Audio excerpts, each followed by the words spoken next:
Hello, everybody. Welcome and thank you for joining us once again. We have another poem, and this time it is War Photographer by Carol and Duffy. So, this poem was published in 1985 and was from the collection of Duffy, which is labeled Standing Female Nude. So, a lot of the contextual points you perhaps just want to be aware of. We have some references to particular towns and cities and places rather within sort of the Middle East and Asia, Southeast Asia rather, and references here to a picture of a 9-year-old Vietnamese girl during the Vietnam War as well. So there was a particular image which showed her running naked towards camera, and she was in a lot of pain as well. So that picture, that photo, was published and made it to the front of the New York Times and won prizes as well for basically the image that was taken there. And this does connect with the war photographer here as well and the feelings they are perhaps experiencing. So let's have a look at this poem. So a war photographer, just as it suggests, so there's a photographer and they specialize in covering war zones, and this is really their job. Now, because this is not sort of very recent in the age of sort of digital cameras and state-of-the-art cameras, um, this is much earlier than that. Something that you want to be aware of is perhaps the way in which photos and photography perhaps would be published or created. So images perhaps that were taken, they would be taken back towards a dark room, and then there you would need to wait for the pictures to develop, and then you'll be able to see them, and they'll be able to say printed and used and so on. And this is something that we have as well. This is what it starts off with, and this brings us nicely onto our first quote. So in his dark room, he is finally alone. So again, we are starting off with the first line, and we've got here. So the dark room, that's maybe a word that you just want to focus on there as well, which of course gives us ideas in terms of where everything is sort of taking place and what's happening.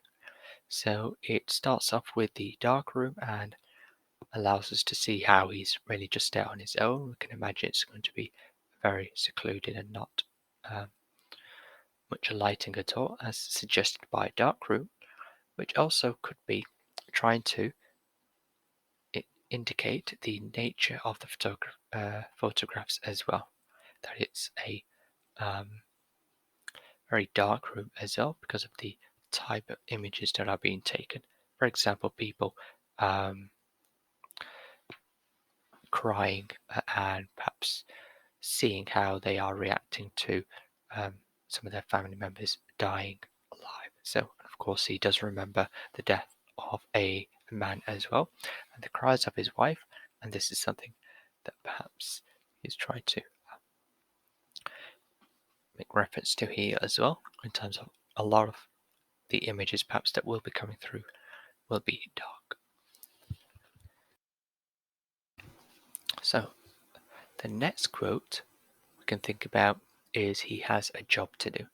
So I think this is something that is not very rich in terms of language features and so on, but it is easy to remember, and that's kind of why we've just gone with this. And it does link to a key feeling that the photographer is experiencing. So he has a job to do, and it's a short sentence and very simple. He's trying to also, as I say, keep his feelings aside and detach himself from the situation. So this is perhaps something that's been put forward in terms of a war photographer ultimately has this feeling, or this is something that they have to just deal with and perhaps even try to tell themselves. And just perhaps allowing us as an audience to see the reality of this, the cold nature of war and perhaps what it brings about. So just like perhaps soldiers have to put their emotions aside and they have to just take on really whatever's happening, even those that are covering the war zones as well, they are really affected by it and they have to remain um, almost to say detached from really what is taking place and try not to take that in emotionally. And the final quote we have is "They do not care," and this is a big thing. Really is sort of just falling through within this poem, where we have the feeling of those not caring, and this is what causes him to face anger. That um, he and others perhaps are taking photographs and they are going out to war zones and they're ultimately doing what they have to. Perhaps they're hoping, or perhaps they can try and justify it to themselves by saying, well, okay, if we cover this, then people will be able to see the reality of what takes place on the ground, and perhaps this will um, bring about some positive change where we are horrified by war and decide we're going to try and avoid war at all costs. So there's real anger as well coming from perhaps the war photographer, where they may just feel that there's no sort of reward, so to speak, from their job in terms of, as I say, if they feel that they could share with the world what really takes place, and people may feel differently. But the final stanza certainly really goes into that a lot. How people seem to be living lives in which they are very nonchalant about really what takes place, the suffering. So we can see that between the bath and pre-lunch beers really just sort of suggests how everyone is living, those that are back home away from the war zone in a life of luxury. And of course, they do not care. I sort of just mentioned there as well. So it's a little bit unclear with who they are, but certainly it seems to be those that are away from war zones, whether they are perhaps within the same country as himself, or perhaps those around the world. They are just not really show much interest. They are apathetic to the suffering of others. Okay, and the next two quotes we've got the blood stained into foreign dust. So the blood stained into foreign dust. So that's something that you perhaps may just want to um, comment on as well. So just perhaps trying to highlight here how a lot of the soldiers perhaps as well are sort of included within this. So soldiers that are perhaps part of our country, they are now abroad and they are just dying whilst they're sort of at war, and they are, as I say, just almost dissolving into foreign dust as well. So almost giving the feeling that it's really horrendous that our loved ones are just um, dying like this so young, but also they are so far away from us, and we're not able to give them a proper burial, or perhaps able are even able to have them close to us in terms of their graves and so on. And this is ultimately what war does. So perhaps just trying to make people aware of this. So the final quote I'll just go with as well. Doesn't seem that it has sort of been brought in here,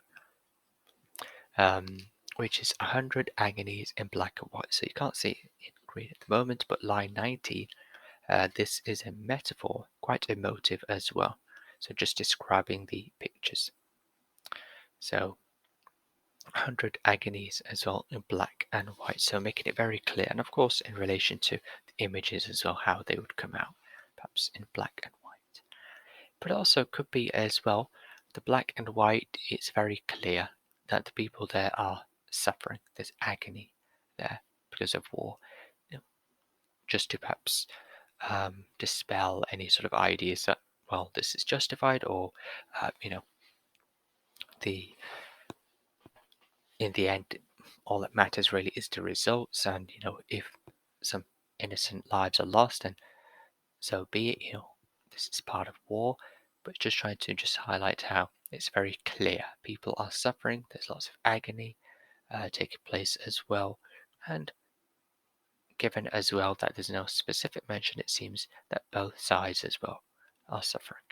Perhaps those are British soldiers as well, along with foreign uh, soldiers as well. Okay, so that's War Photographer by Carol and Duffy. I hope that has helped. So that is this poem. We'll have a look at the upcoming poems in the upcoming videos. So not too many to have a look at now. But I hope this has been useful. Thank you for listening.